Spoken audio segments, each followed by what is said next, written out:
जय हिंद दोस्तों, मैं नवीन शर्मा आप सभी का स्वागत करता हूं। आशा करता हूं आप सब एकदम अच्छे हैं, एकदम बेहतरीन हैं। एक बार सारे प्यारे दोस्त बताएंगे आप सब कैसे हैं। उम्मीद करूंगा एकदम बेहतरीन होंगे। डिम्पल गुप्ता, निशु त्रिपाठी, शिखा सचान, अंकिता पांडे, रिया चाहर, अमृता पटेल, आशु कुमार, पुनीता, पुष्पांजलि कुमारी। अरे लड़के नहीं पढ़ रहे हैं क्या? श्रुति गुप्ता, मोहित कुमार, संदीप कुमार सिंह नहीं है प्रशांत कुमार, अभिषेक कुमार गिरी, गीता राणा, तनु कुमारी, अभिषेक केसरी, अंतिम शर्मा, मुकेश बहेरा। सारे प्यारे बच्चों का बहुत स्वागत है। और हम लोगों ने प्यारे बच्चे पिछली क्लास में आपका बुक एंड ऑथर सेक्शन को शुरू किया था। उसी क्लास को हम आगे बढ़ाएंगे, ठीक है? आगे आएंगे नेक्स्ट। तो प्राचीन पुस्तकों में चार पांच किताबें बची हुई हैं, पहले ये नोट करेंगे। काव्य मीमांसा किसकी है? राजशेखर की बुक है। गीत गोविंद किसकी बुक है? जयदेव की। और आज हमें बहुत सारी बुक कवर करनी है, तो थोड़ा तेज लिखना है ना, थोड़ा स्पीड से चलेंगे। ओके। राजतरंगिणी ये कल्हण की पुस्तक है। इसमें किसके बारे में पता चलता है? कश्मीर का इतिहास पता चलता है, ठीक है। रासमाला सोमेश्वर ने लिखी पुस्तक है। और शिशुपाल, शिशुपाल वध लिख लेना है इसमें। शिशुपाल वध पुस्तक किसकी है? शिशुपाल वध बुक के राइटर कौन है? तो वो माघ है। पहले लिखेंगे तब आगे चलेंगे, ठीक है। सोनू यादव जी, जो क्लासेस में बताई गई है बिल्कुल वही स्ट्रेटजी आपको हमेशा क्लासेस में बताई जाती है, वही फॉलो किया करो। अलग से ना पूछा करो सबसे जा जाके स्ट्रेटजी स्ट्रेटजी। आगे चलें। लिख चुके। काव्य मीमांसा राजशेखर। हाथ रख के बोलना हमेशा, जब आपके पास नोट्स रहें तो ऐसे हाथ रख के बोलते हैं। गीत गोविंद जयदेव, राजतरंगिणी, कल्हण, रासमाला आपका सोमेश्वर, और शिशुपाल वध किसकी? माघ की। यही याद करने का एक बेहतरीन तरीका होता है। आगे चलेंगे। अब आएंगे प्यारे बच्चे दिल्ली सल्तनत की पुस्तकें। दिल्ली सल्तनत की पुस्तकें दरअसल में भारत पर प्यारे बच्चे विदेशियों ने आक्रमण किया। सबसे पहले अगर बात करते हैं, सबसे पहले भारत पर ईरानी आए थे, ठीक है। आक्रमणकारियों की अगर हम बात करें तो आपका क्या बोलोगे? ईरानी। ईरानियों के बाद कौन आए थे भारत पर आक्रमण करने? यूनानी, जो सिकंदर आया था। ईरानियों में डेमेट्रियस पहले आया था। डेमेट्रियस को हराया था सिकंदर ने भारत में आने से पहले, उर्वेला वॉर जिसको हम कहते हैं। तो इस तरह से फिर आए हिंद यवन शासक देश में। फिर विदेशियों का क्रम बता रहा हूं मैं आपको। फिर आए शक, फिर पहलव, फिर कुषाण, और इसके बाद में फिर अरबी आए। अरबियों में मोहम्मद बिन काशिम आया सन 711 में। मोहम्मद बिन काशिम आपका सिंध वाले क्षेत्र पर आपका कब्जा करके वापस चला जाता है। उसके लगभग अगर बात करें 200 वर्षों के बाद में एक आक्रमण होता है। 200 भी नहीं, 300 वर्ष कहेंगे ज़्यादा परफेक्ट होगा, 200 कुछ है। फिर आता है आपका गजनबी। तो गजनवी के बाद में आता है गोरी। तो गोरी भी यहाँ पर क्या करता है? एक थोड़े से वंश को स्थापित करने का प्रयास करता है, और उसका एक सेनापति ऐबक, वो भारत में गुलाम वंश की स्थापना करता है। यानी ऐबक से पहले जो रहे वो लूट कर जाते रहे, लूट कर जाते रहे। तो दिल्ली सल्तनत हम बोलते हैं जो गुलाम वंश है, गुलाम वंश है आपका। गुलाम वंश से लेकर के आपका जो लोधी वंश का समय है, जो लोधी डायनेस्टी थी, इसका जो पीरियड है, यानी कि सन 1206 से लेकर के और 1526 का जो पीरियड है, इसको हम दिल्ली सल्तनत कहते हैं। इसमें 5 वंश हुए, आप इतिहास में पढ़ेंगे, मैंने बहुत बारीकी से आपको पढ़ाया हुआ है। क्या बोलोगे? गुलाम, खिलजी, तुगलक, सैयद और लोधी। गुलाम, खिलजी, तुगलक, सैयद, लोधी, इस तरह से क्रम में ये वंश हुए थे, ठीक है। वो आप इतिहास में जान लेंगे आराम से। तो पहली पुस्तक ये दिल्ली सल्तनत के दौरान लिखी गई, तहकीक ए हिंद। किसने लिखी है? अरबरूनी ने लिखी है। किसने? अल बरूनी ने लिखी है। लिख लेना किस भाषा में लिखी है तहकीक ए हिंद? अरबी भाषा में लिखी गई है। किसमें लिखी गई है? अरबी भाषा में। और बच्चे इसी तहकीक ए हिंद को हम एक नाम से और जानते हैं, उसको नाम हम देते हैं किताब उल हिंद। क्या नाम देते हैं? किताब उल हिंद नाम, किताब उल हिंद। तहकीक ए हिंद को ही हम किताब उल हिंद कहते हैं। कानून मशहूदी पुस्तक किसकी है? ये भी अलबरूनी की है। मिनहाज उस सिराज इतनी इंपॉर्टेंट पुस्तक है। 2023 में बच्चे एसएससी के 3 एग्जाम हुए हैं। एमटीएस में तो नहीं पूछा गया है, लेकिन एसएससी जीडी, एसएससी सीएचएसएल और एसएससी सीजीएल जो आपका दिसंबर में हुआ था 2022 में, तो प्रीलिम्स में क्वेश्चन पूछा गया। एसएससी सीजीएल के मेंस में भी क्वेश्चन पूछा गया। तबकात ए नासरी पुस्तक के लेखक कौन है? मिनहाज उस सिराज। इतिहास पढ़ेंगे तो इसके बारे में मैंने वहां पे बताया हुआ है। ठीक है। मिनहाज उस सिराज किस भाषा में लिखी गई है? ये भाषा आपको पता होनी चाहिए, फारसी भाषा में। तो ये गुलाम वंश के लिए बहुत इंपॉर्टेंट पुस्तक है। इसी में रजिया सुल्तान के बारे में लिखा गया है, इसी में इल्तुतमिश के बारे में। बेसिकली तो इसमें इल्तुतमिश का आधार बनाया गया। यही मिनाज उस सिराज है जिसने इतिहास में एक स्टेटमेंट दिया था कि रजिया अगर महिला ना होती तो उसका नाम भी भारत के बड़े शासकों में लिया जाता। और एसएससी इस क्वेश्चन को पूछ चुका है। लैला मजनू, किरान उस सादेन, खजेन उल फुतुह और तुगलकनामा, ये किसकी बुक है? ये आपका अमीर खुसरो की बुक है। अमीर खुसरो जो क्या देखता है, आपका भारत के 8 सुल्तानों के समय पर यह रहा, जिसको हम कहते हैं 8 सुल्तानों को दरबार देखा इसने, दिल्ली सुल्तानों के समक्ष ये रहा। लैला मजनू तो एक प्रेम कहानी है, आप लोगों को पता होना चाहिए। एक अमीर बाप के बेटे की कहानी है, प्रेम कहानी। ठीक है, कैस की कहानी इसको बोलते हैं। तारीख ए फिरोजशाही किसकी पुस्तक है? जियाउद्दीन बर्नी की। और बच्चे इस पुस्तक को बहुत आधार माना जाता है आपका दिल्ली सल्तनत को समझने के लिए। ठीक है। फतवा ए फिरोजशाही फिरोज शाह की बुक है। ताज उल मासिरी हसन निजामी की बुक है। किताब उल रेहला ये इब्न बतूता की बुक है। इस पुस्तक की भाषा भी आपको पता होनी चाहिए। ये आप जब हिस्ट्री की क्लासेस मेरी पढ़ेंगे तो वहां ये सब का जिक्र आएगा।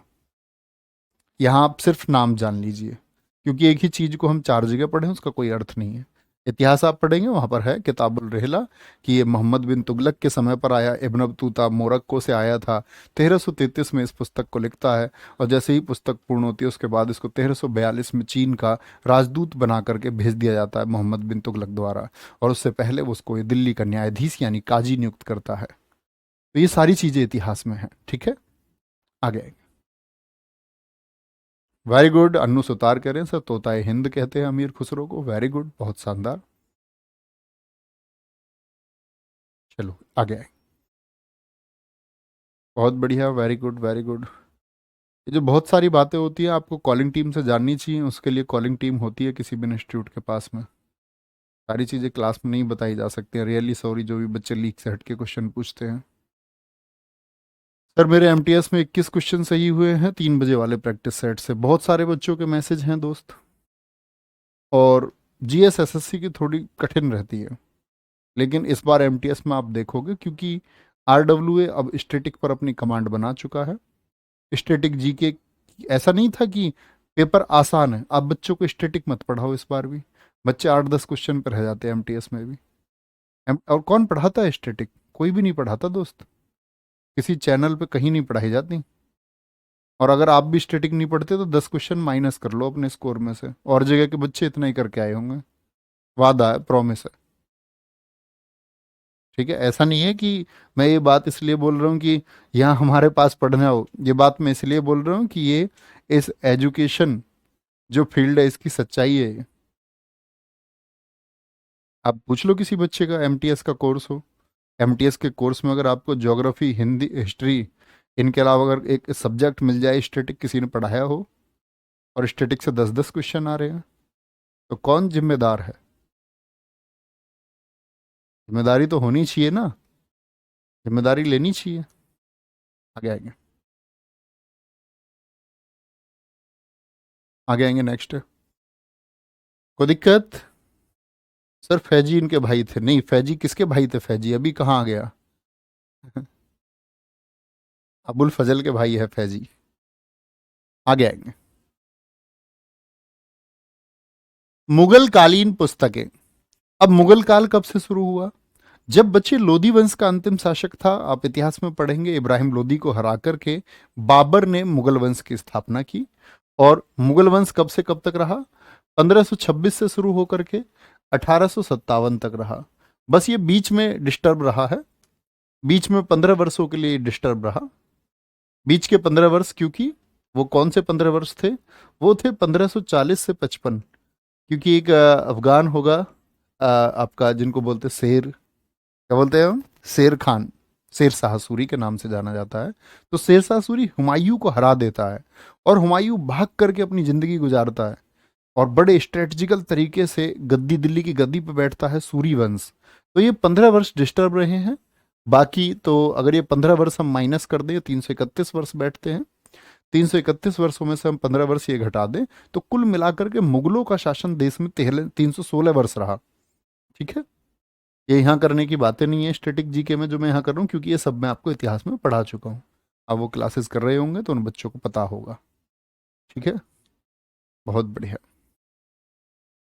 नेक्स्ट, तो इस दौरान लिखी गई पुस्तकें, बाबर ने बाबरनामा लिखी, तो जो कि बाबरी बहुत पूछी जाती है, क्योंकि बाबर चगताई बच्चे ट्राइब से संबंध रखता था, चगताई जनजाति से संबंध रखता था। तो चगताइयों की जो भाषा थी उसको हम बोलते थे चगताई तुर्क। क्या बोलेंगे? चगताई तुर्क। चगताई तुर्क लैंग्वेज में इसको लिखा गया है। चगताई तुर्क लैंग्वेज में इसको, चगताई तुर्क लैंग्वेज में इसको लिखा गया है। ठीक है, दीवार पुस्तक किसकी है? बाबर की है। खते बाबरी और मुवैयान, आप शायद एक पुस्तक के बारे में जानते होंगे, बाबरनामा। ये एसएससी पूछ चुका है, दीवार पुस्तक को भी पूछ चुकी है और मुवैयान पुस्तक को भी पूछ चुकी थे। ठीक है, हुमायूं नामा किसकी है? गुलबदन बेगम की है, बहुत पूछी जाती है। ठीक है, इसकी चचेरी बहन थी, इस पुस्तक को इसने लिखा, हुमायूं नामा को।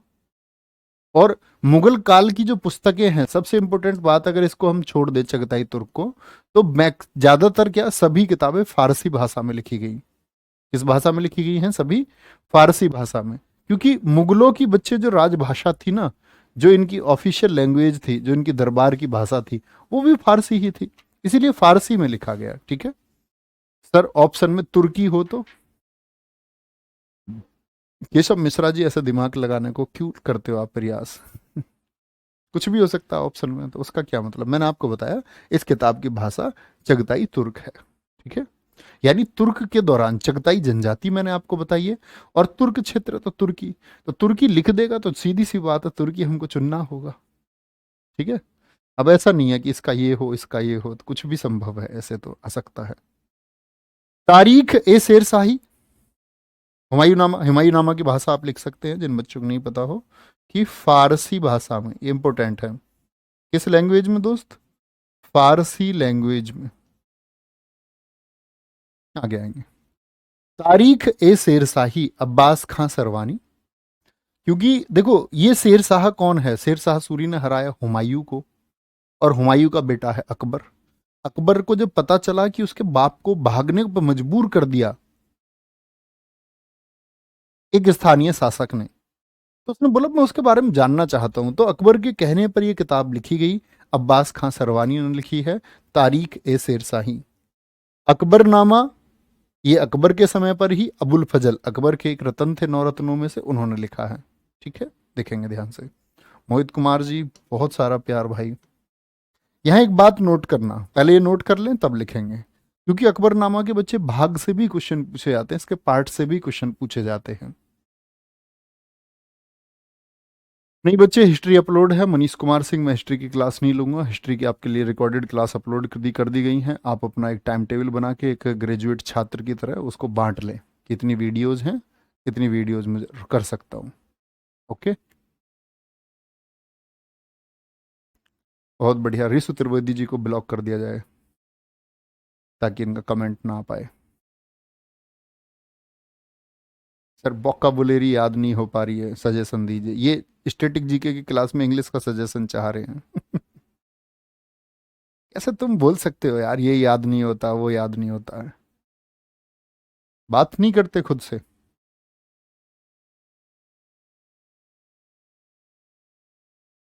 तब याद हो सकता है। आप ही जैसे बच्चे होंगे जिनका सिलेक्शन होगा, आप ही की जैसी व्यवस्थाएं उनके पास है, वही टीचर हैं, वही क्लासेस हैं। बोलते ना, एक ही वही किताब होती है 10th। चलो आपके पास तो सोर्स अलग हो सकते हैं, आपको टीचर अच्छा मिल जाएगा, लेकिन जब एक क्लास होती है ना दोस्त, मान के चलो आपकी 10th की 12th की क्लास रही हो, वहाँ तो किताबें भी सेम होती थी, बोर्ड का सिलेबस भी सेम होता था, टीचर भी सेम होते थे, तब भी कोई ना कोई बच्चा फर्स्ट आता था, कोई सेकंड, कोई थर्ड, कोई फेल भी होता था। तो आप ही में से बच्चे होते हैं जो मेहनत करते हैं। और मैंने कहा ना, शिकायतें नहीं होनी चाहिए। खुद से शिकायत कर रहे हो यार कि वोकेबुलरी याद नहीं होती, तो मतलब इसका मतलब तुमको खुद से ही शिकायत है, तो कैसे ही सफल होगे? तो पहले शिकायत मत करो। ओके, खुद से भरोसा रखो, सब कुछ होगा, मेहनत करोगे। तो बच्चे ये देखना, लिखना अकबरनामा जो पुस्तक है, जो अकबरनामा है, ये 3 भागों में विभाजित है। अकबरनामा 3 भागों में विभाजित है। Akbarnama is divided in 3 parts. Akbarnama is divided in 3 parts. The first part is, जो पहला पार्ट है वो बताता है अकबर के पूर्वजों के बारे में। किसके बारे में बताया गया? यानी एंसेक्टर्स ऑफ अकबर, अकबर के पूर्वज, मतलब दादा, पिता, पूर्वज। और अकबर का जो, सॉरी, अकबर का जो आरंभिक जीवन था, the initial life of Akbar, या initial stage of Akbar's life. Akbar का आरंभिक जीवन, अकबर का आरंभिक जीवन, शुरुआती जिंदगी, जो बचपन के दिन है। जो बच्चे इसका सेकंड पार्ट है, सेकंड पार्ट इसमें क्या बताया गया है? अकबर के शासनकाल का घटनाक्रम, अकबर के शासनकाल का घटनाक्रम, the incidents of Akbar's period. यानी अकबर शासक रहा 1556 से 1605। इसने, अकबर ने जो भी ट्रीटीज की, जो भी उसने आपका जीता, जो उसने वॉर किए, जो उसने आपका एक्सपेडिशन किए यानी अभियान किए, उन सब के बारे में है क्या? Second part. जो थर्ड पार्ट है, जो आपका इसका तीसरा भाग है, तीसरा भाग याद रख लेना, तीसरे भाग को इसे आईने अकबरी कहा जाता है। आईने, आइन है वैसे तो, लिख सकते हैं आईने भी, आईने अकबरी कहते हैं इसे, आईने अकबरी कहते हैं। The third part is called as Ain-e Akbari. ठीक है, और याद रख लेना, इसमें प्रशासन अकबर का, मतलब एडमिनिस्ट्रेशन कैसा था, it tells about that the, tells about the administration, revenue, राजस्व, fields and areas. It tells about the administration, revenue and areas of Akbar. और यहाँ पर याद रख लेंगे, अकबरनामा का अंग्रेजी ट्रांसलेशन, अकबरनामा का अंग्रेजी में अनुवाद, अकबरनामा का अंग्रेजी में अनुवाद, the English translation of Akbarnama is done by, या ट्रांसलेटेड बाई, अनुवाद हेनरी बेवरीज ने किया। हेनरी बेवरीज के द्वारा किया गया, हेनरी बेवरीज ने किया। ये लिखेंगे भैया, और तब आगे बढ़ेंगे। आगे आएंगे,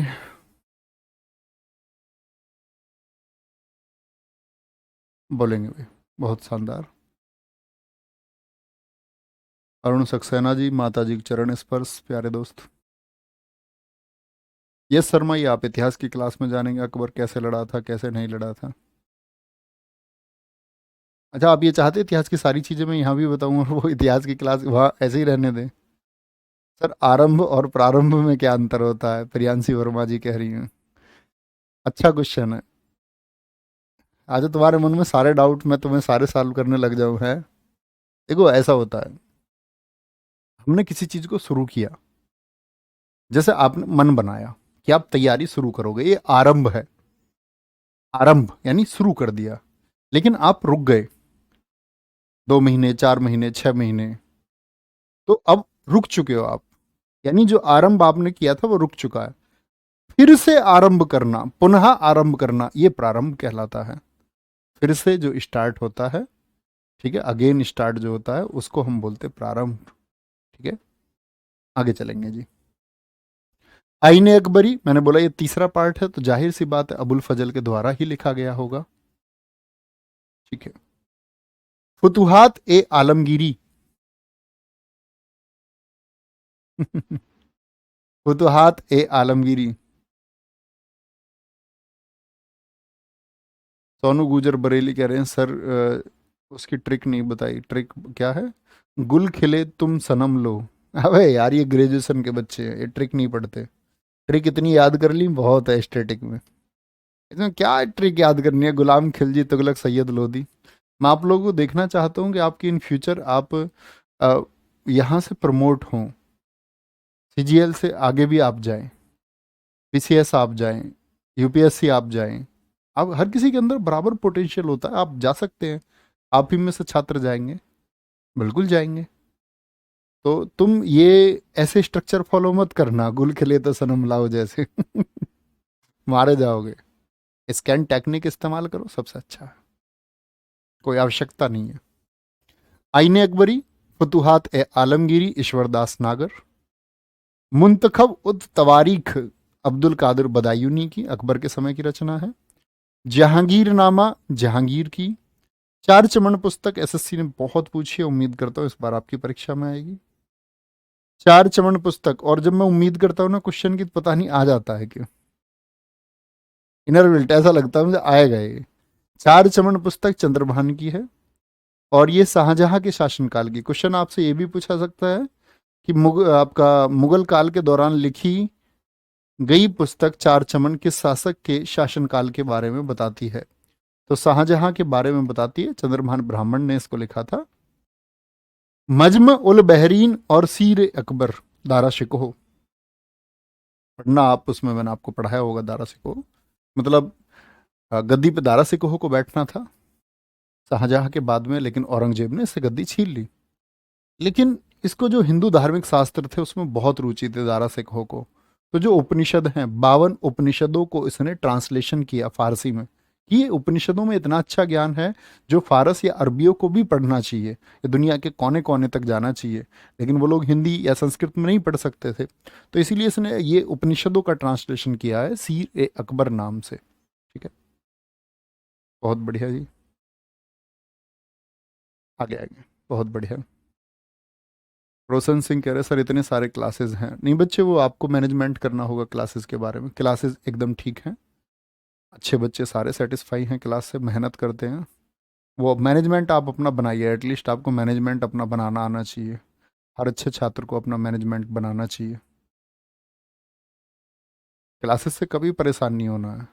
और आपको लगता है कि कम क्लासेस में आप सिलेक्शन ले लेंगे, तो नहीं, ऐसा पॉसिबल नहीं है कि भाई 2 4 क्लास ही चलें, 2 क्लास और मैं सिलेक्शन ले लूँगा, नहीं। पढ़ना तो पड़ेगा भाई, बहुत मेहनत करनी पड़ेगी। ठीक है, नहाओ खाओ और सो, नहाओ खाओ सो, और बाकी इस टाइम को रिजर्व कर लो। सोने के घंटे जैसे आपको बताया जाता है, कोई कहता है दिन में पढ़ो रात को पढ़ो, ये सब प्रिंसिपल्स काम नहीं करते हैं।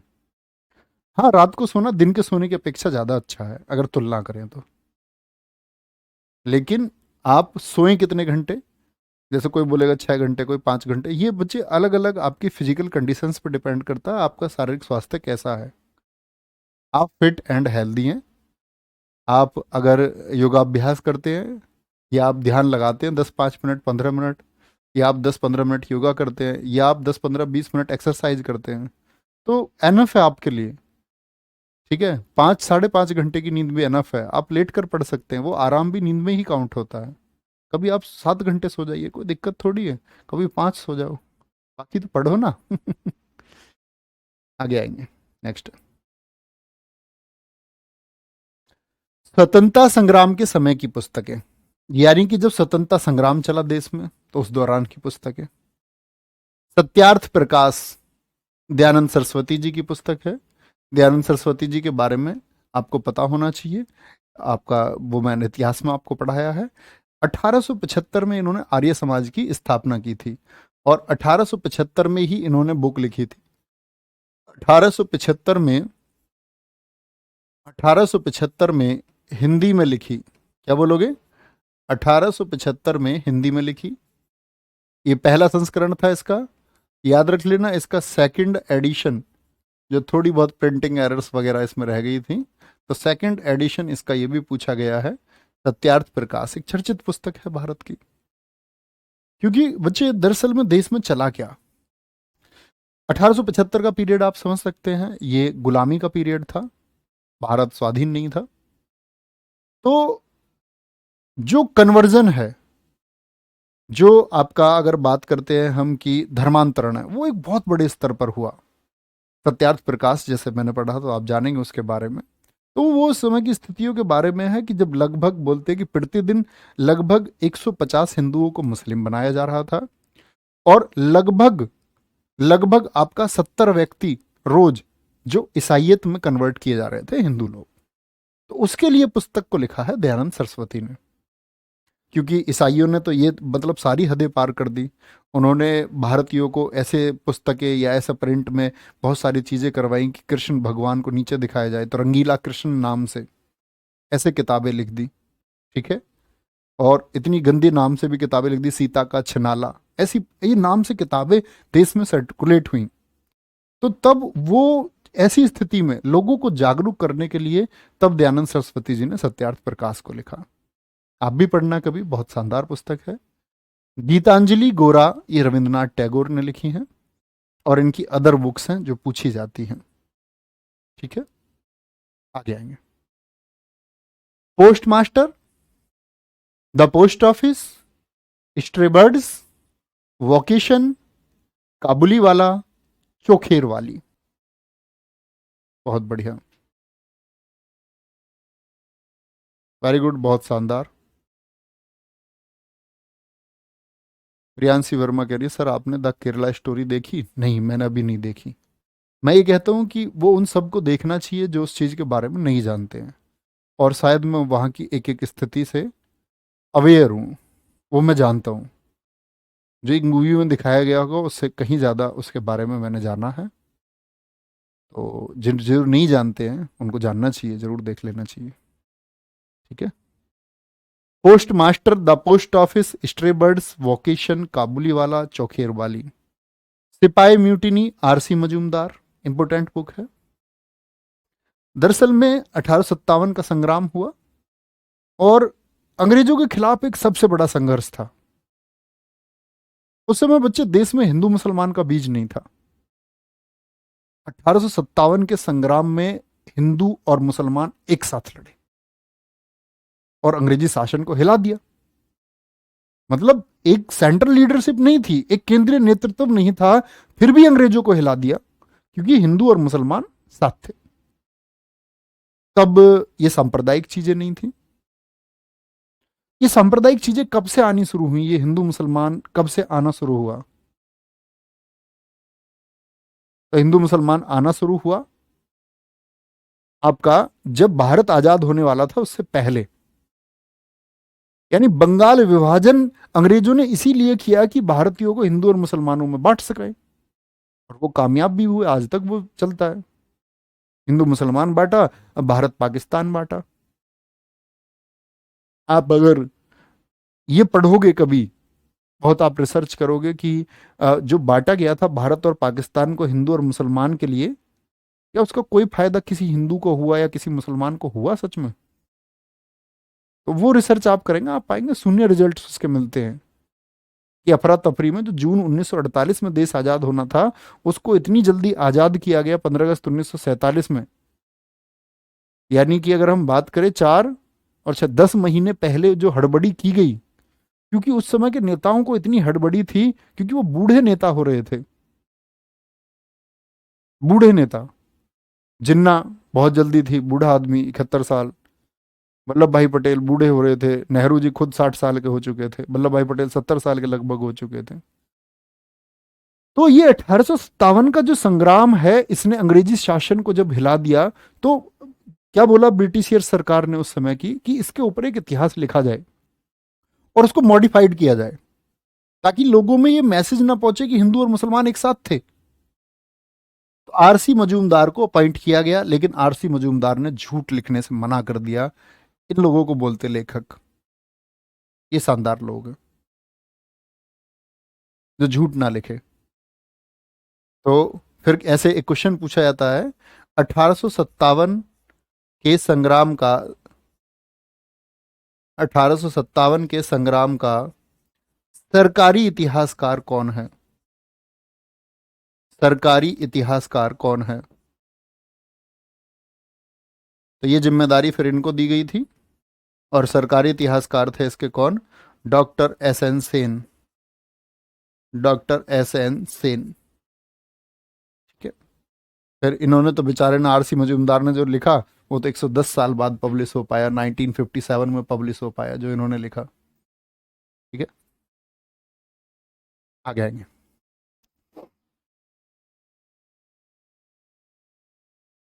हाँ, आरसी मजूमदार, संकेत कुमार जी कह रहे सर एक इतिहासकार है। बिल्कुल इतिहासकार है, तभी तो पुस्तक लिख रहे हैं इतिहास की। बहुत ठीक। आगे चलें। ए नेशन इज मेकिंग।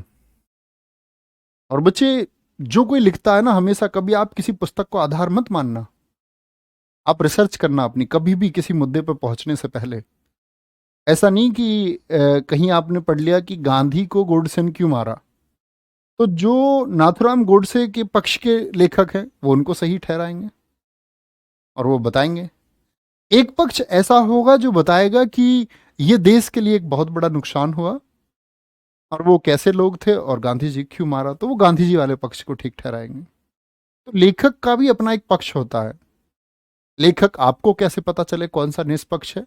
तो इसमें किसी एक टॉपिक पे जब आप काफी पढ़ेंगे, तब आपको ये ज्ञान हो पाएगा कि किस लेखक का पक्ष क्या था। बहुत सारे पुस्तकों में निराधार बातें, ऐसी एजम्पशंस लिख दिए गए हैं मान के, क्योंकि किसी भी इतिहास की सार्थकता पता चलती है बच्चे आने वाले समय में, 20, 30, 40 सालों के बाद में। जैसे कांग्रेस के बहुत सारे चिट्ठे आज चलते हैं। नटवर सिंह ने एक किताब लिखी, one life is not enough, क्योंकि वो आपका नेहरू जी के साथ भी रहे, इंदिरा गांधी के साथ भी रहे, सोनिया गांधी के साथ भी रहे, तो उनको पता था सब कुछ, तो लिख दिया सब कुछ। तो कोई भी इतिहास एक समय के बाद ही निकल के आ पाता है। आगे देखेंगे। A nation is making, Surendranath Banerjee.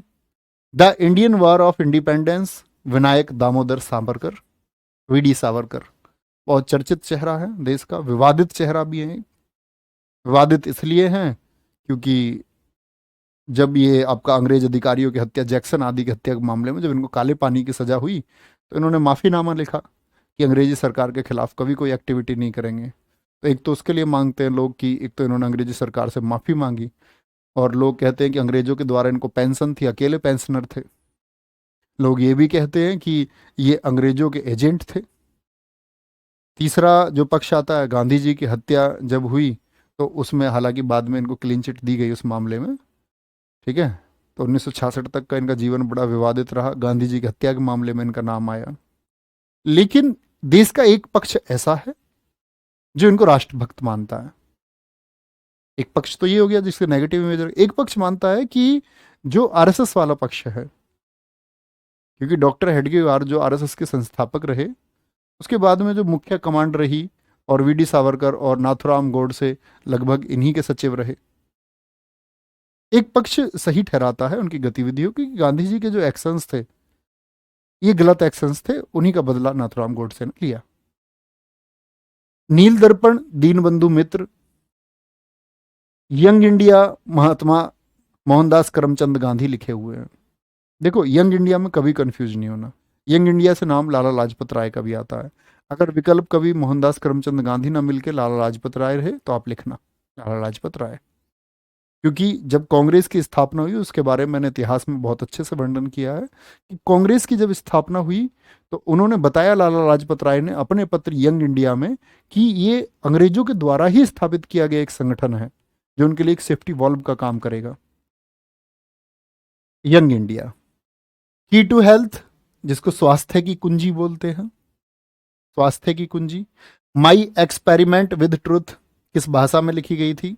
Gujarati भाषा में, अंग्रेजी में नहीं। अंग्रेजी में तो गांधी जी के एक सचिव थे, महादेव देसाई, उन्होंने इसको लिखा था।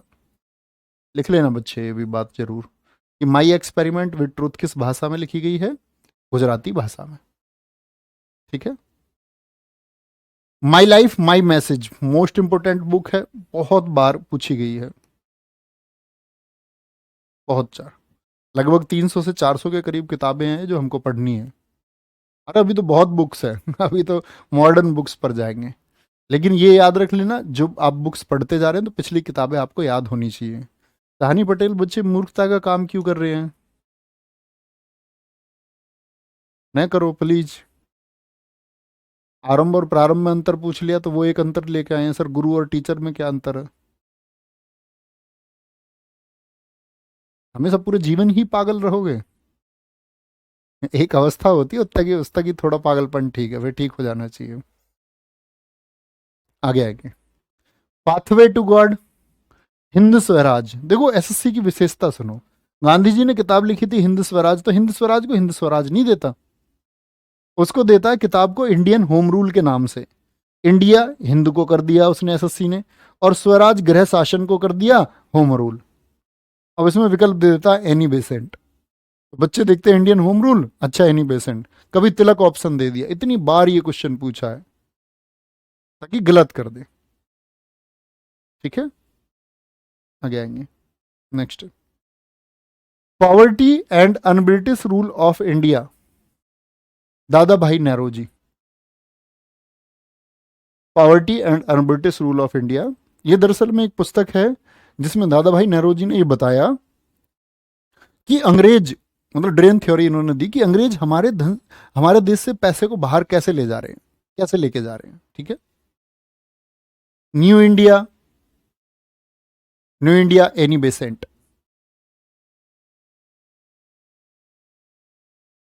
क्या बोलोगे? New India Annie Besant. History of Hindu chemistry, history of Hindu chemistry, ये पीसी रॉय। पाथेर दाबी पुस्तक के लेखक अवनींद्रनाथ टैगोर। सोवियत एशिया, ये पंडित नेहरू की बुक है। फटाफट से लिखेंगे तब आगे बढ़ेंगे। थैंक यू देवेश, बहुत सारा thank you. My life my music, लाडला प्रजापति, बहुत शानदार रविशंकर की है। माई लाइफ माई मिशन, हाँ ये भी आपको पता होना चाहिए, लाडला प्रजापति ने एक पुस्तक लिखी है माई लाइफ माई मिशन। ये माई लाइफ वाली जितनी किताबें हैं बहुत इंपॉर्टेंट है। माई लाइफ माई मिशन, ये स्वामी रामदेव की बुक है बच्चे। और मैंने आपको बताई थी माई लाइफ माई म्यूजिक, जरा बताएं किसकी है? सबका आंसर आना चाहिए, पंडित रविशंकर, पंडित रविशंकर की। बहुत बढ़िया देवेश जी, बहुत स्वागत है दोस्त। आगे चलेंगे। Ankit Kumar Yadav ji, love you. आगे आएंगे। विदर इंडिया, रविंद्रनाथ टैगोर। अब आंखें बंद करके सोचो, चौखेर वाली मैंने आपको बताई थी इनकी, गोरा, गीतांजलि, ये सब इंपॉर्टेंट बुक्स है। Letters from Russia, Rabindranath Tagore.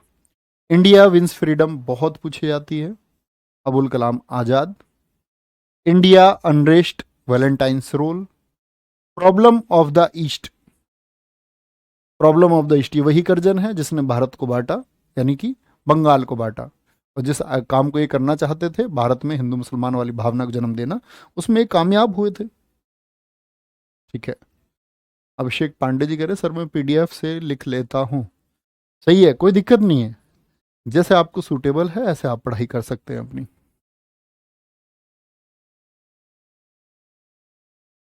लिखेंगे फटाफट से। ऐसा तो नहीं लिखते हो सजा सजा के एक एक अक्षर, ले, ए, टे, रे, से। आर प्रिंस एकदम सही उत्तर है आपका दोस्त।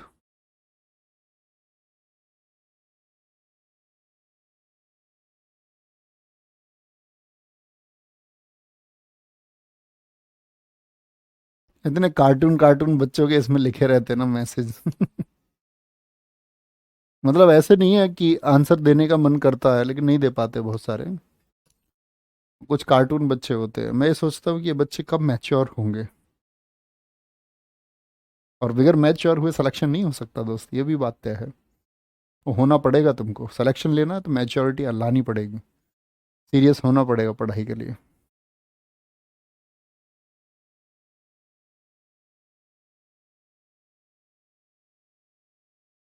चलिए आगे। गांधी वर्सेस लेनिन किसकी बुक है? ऐसे डागे की बुक है। वह है सोशलिज्म, जयप्रकाश नारायण की बुक है। अभी तो किताबों में हमको क्रिकेट की किताबें पढ़नी है, फेमस पर्सनालिटीज की किताबें पढ़नी है, जो सेलिब्रिटीज है उनकी किताबें पढ़नी है हमको, है ना? ठीक है। वाय सोशलिज्म, जयप्रकाश नारायण की। इंदिरा गांधी जी के खिलाफ बहुत मजबूत नेता रहे, जनसंघ के नेता रहे। Philosophy of the bomb, Bhagwati चरण वोहरा। हम ना के बराबर जानते हैं इनके बारे में। दरअसल में ये भगत सिंह जी के साथी थे। और अगर आप देखोगे ना, इनका जो काम है इतिहास में वो बहुत शानदार है। मैं जिक्र करूंगा इनका हिस्ट्री पढ़ाते समय, और उन चीज़ों को मैंने बहुत उजागर किया है जो छुपा हुआ है। भगवती चरण वोहरा, मतलब अंग्रेजी सरकार इनको गिरफ्तार नहीं कर पाई थी। एक बॉम्ब के मतलब प्रयास में ही, बॉम्ब बनाते थे, बॉम्ब बनाना सिखाते थे क्रांतिकारियों को, बॉम्ब फटने से ही इनकी मौत हुई। इनकी वाइफ थी दुर्गा भाभी। दुर्गा भाभी के नाम से जानते थे क्रांतिकारी। तो उनके उनको इतना मतलब लज्जित किया गया, क्योंकि इनके घर कोई ना कोई आता जाता रहता था। तो उनके चरित्र पर सवाल उठा दिया लोगों ने उस समय कि ये दुर्गा नाम की जो औरत है, इसका ये चरित्रहीन है। ये ऐसे नहीं है, ये अमीर लोग थे, लेकिन इन्होंने अपना सारा पैसा, घर, सब कुछ, लाखों रुपए का उस समय बैंक बैलेंस इनके पास था, वो सब इन्होंने क्रांतिकारियों की सेवा के नाम किया।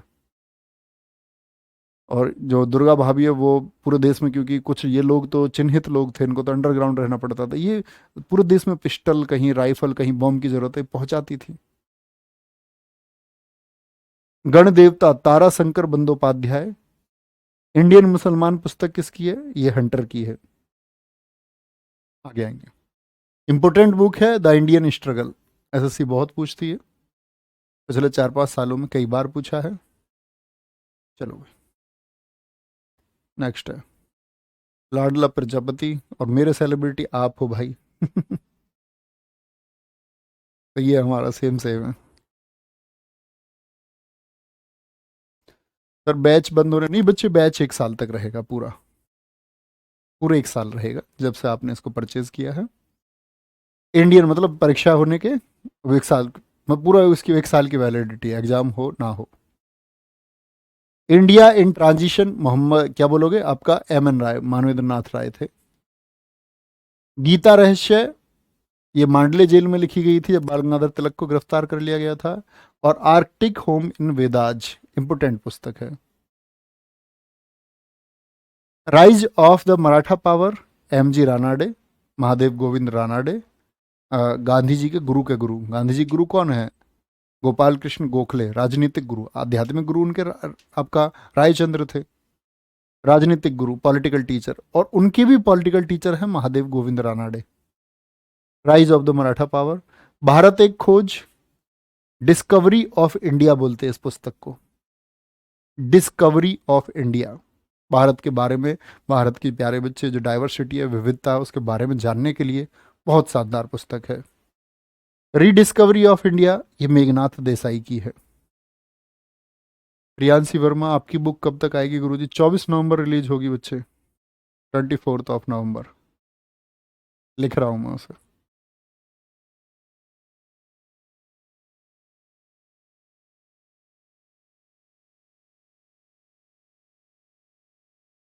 भारत एक खोज, Jawaharlal Nehru, discovery of India. Rediscovery of India, ये मेघनाथ देसाई की है। मेघनाथ देसाई की। आगे आएंगे।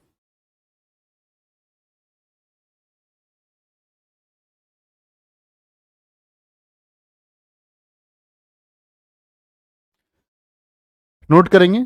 द लाइफ डिवाइन और सावित्री पुस्तक अरविंद घोष की हैं, जो बाद में स्वतंत्रता संग्राम को छोड़ करके ऋषि बन गए थे।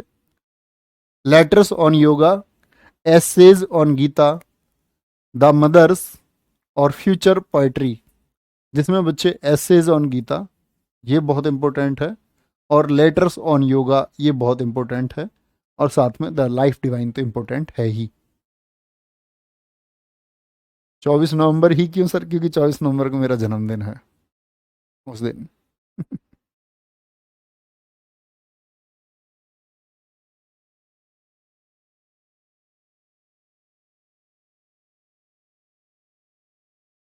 सर इतना सफिशियंट है सर? खुद से कितना एफर्ट लगाया? खुद से कोई एफर्ट लगाने की जरूरत नहीं है प्रियंका बच्चू। प्रॉमिस टू यू, आपको खुद से कुछ एफर्ट नहीं लगाना, आपको सिर्फ मेरे साथ बने रहना है। प्रैक्टिस सेशन आएगा, मैंने 3 बजे का बोला कि आप उसे ज्वाइन कर सकते हो।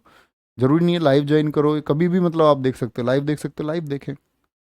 आपको कोई एफर्ट लगाने की जरूरत नहीं। आज तक तो किसी बच्चे को नहीं पड़ी है, क्योंकि हम जो कर रहे हैं वो सबसे बेहतरीन है। आपको कहीं कोई एफर्ट नहीं लगाना, प्रॉमिस। बुद्धा और कार्ल मार्क्स बुक किसकी है? भीमराव अम्बेडकर जी की। ऐसा नहीं है इनकी और पुस्तकें नहीं आएंगी, अभी आएंगी। जैसे मूक नायक बुक जो है आपका, ये सब आएंगी। One life is not enough, ये नटवर सिंह की बुक है। ठीक है, ये हम चल रहे हैं टाइम पे, जो एक टाइम पे पुस्तकें लिखी गई हैं। One life is not enough ये कांग्रेस को उजागर करती पुस्तक है। अनहैप्पी इंडिया, लाला लाजपत राय, जिसको कई बार अनहैप्पी का मतलब दुखी भारत के नाम से भी पूछा है। ठीक है, दुखी भारत के नाम से लिख लेंगे, और थम्स अप कर दिया करो, लिख के बता दिया करो कि भैया हाँ ठीक है। अभी से हैप्पी बर्थडे का क्या मतलब है? ठीक है, बिल्कुल। मानसी टायर 2 के लिए भी बहुत इंपॉर्टेंट है बच्चे।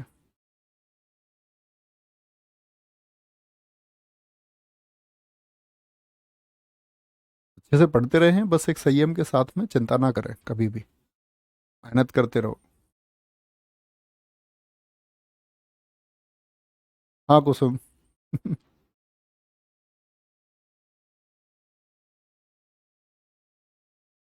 चलें जी, नेक्स्ट है बंदी जीवन, सचिंद्र सान्याल हैं। भारतीय गृह शासन, ये मैं अभी मत, ये मत लिखना, अभी बता दिया मैंने आपको, इंडियन होम रूल नाम से पूछी जाती है। India divided, Rajendra Prasad. Glimpse of the world history, Pandit Nehru की बहुत इंपॉर्टेंट बुक है। Glimpse of the world history. The scope of happiness, Vijay Lakshmi Pandit. और नेशन वॉइस, ये राधा कृष्णन की है। चलो भाई, आराम से नोट करेंगे। बंदी जीवन, और हमेशा कैसे याद करना है? किताब को लेफ्ट पे लिखो, राइटर को राइट पे लिखो आप अपनी कॉपी में हमेशा, और ऐसे हाथ रख के बोला करो। ठीक है? ठीक है अरुण। चलो, एक दो स्लाइड और लिखेंगे बस, फिर लास्ट करेंगे। बंदी जीवन एक आपके क्रांतिकारी हैं, Sachindra Sanyal. India divided, Rajendra Prasad. Glimpses of the world history, Pandit Nehru. The scope of happiness, Vijay Lakshmi Pandit. और नेशन वॉइस, ये सर्वपल्ली राधाकृष्णन है। ठीक है, इसको टाइम दिया करो सब्जेक्ट को। आप देख रहे हो ना कितना क्वेश्चन आते हैं इससे, कितना रेशियो बनता है। The bunch of the old letters, मतलब बंच बोलते हैं ना गुच्छे को, बहुत सारे पत्र इकट्ठे एक साथ में ग्रुप में। नेहरू जी ने जो इंदिरा गांधी जी के नाम पत्र लिखे वो हैं ये। द बंच ऑफ द उनको बोलते हैं हम letters from a father to a daughter, वो भी कहते हैं। The three mistakes in my life, Chetan Bhagat की बुक है। 400 डेज, 5 पॉइंट समवन और हाफ गर्लफ्रेंड, यही पुस्तकें याद रखनी है। एक और याद कर सकते हैं, तो बहुत सारी पुस्तकें इनकी। रिवॉल्यूशन 2020, आपके लिए जो महत्वपूर्ण है वो ये है। The girl in the room, ये वो बहुत सारी किताबें लिखी हैं। सबसे ज़्यादा इंपॉर्टेंट है 400 days. Three mistakes in my life पर एक मूवी बनी है, आपने देखी हो, अ, सुशांत राजपूत थे इसमें, काय पोचे। तो बहुत सारी मूवी बनी है इनके, नोवेल बहुत चर्चित रहते हैं। काय पोचे मूवी इस पर बनी है। जैसे 5 पॉइंट समवन है, इसमें हर स्टूडेंट ने देखी होगी। 3 इडियट्स मूवी, वो इस नोवेल से बनाई गई है। 5 पॉइंट समवन से। ठीक है, हमेशा आशीर्वाद है ऋतिक, बहुत अच्छा करके आए। ए ट्रेन टू पाकिस्तान, ये किसकी है? खुशवंत राजन की है। ए ट्रेन टू पाकिस्तान, प्रतीक मौर्य। लिखेंगे आराम से, इसमें यार लिख लेंगे बच्चे।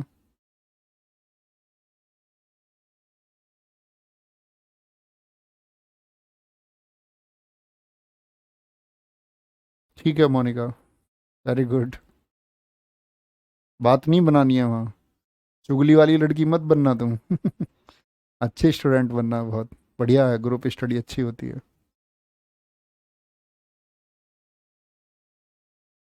आप गर्लफ्रेंड पर ध्यान है सबका।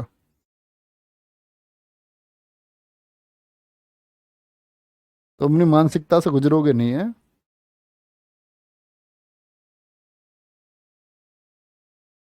आएंगे।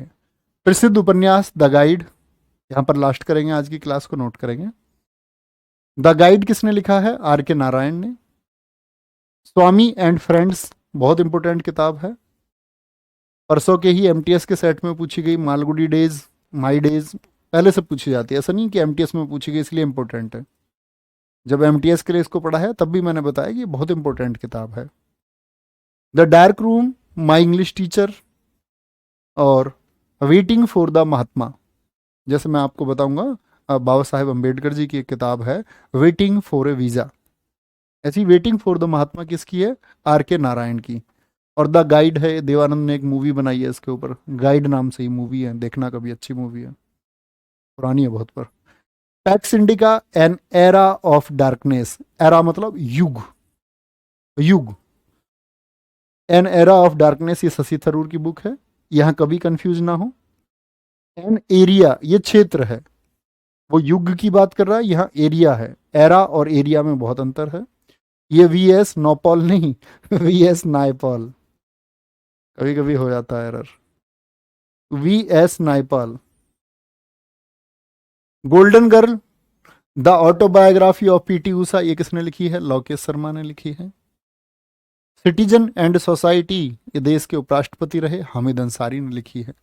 गोल्डन गर्ल को इंपोर्टेंट चुनना बच्चे, तो ये मत बोल देना कि पीटी उषा ने लिखी है golden girl. Golden girl PT Usha को कहते हैं, और लिखी किसने है? पीटी उषा जानते हो, पिरुवल्लिकांति टेक परमेल उषा, पूरा नाम है इनका। ये किसने लिखी है? लोकेश शर्मा ने। चलो भाई, गलत लगता है शिवम आपको?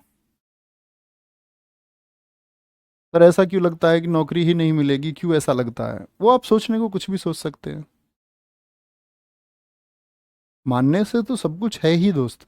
अगर आपको ऐसा लगता है और आप उसको मानते हैं तो वो भी संभव है कि आपको नौकरी ना मिले। कुछ बच्चे हैं जो मानेंगे नौकरी मिलेगी, मेहनत करने से मिलेगी, मानने या ना मानने से नहीं मिलेगा कुछ। एक्स नहीं है ये कि एजम्पशन कर लिया, मैथ की तरह 100 रख लिया, ऐसा नहीं मिलता है। कि जॉब है, आंसर नहीं है कोई कि एज्यूम करने से निकल के आ जाएगा। एज्यूम तो करना ही नहीं है, मेहनत करनी है, सॉल्यूशन करना है। सॉल्यूशन क्या है? ठीक है, बहुत बढ़िया।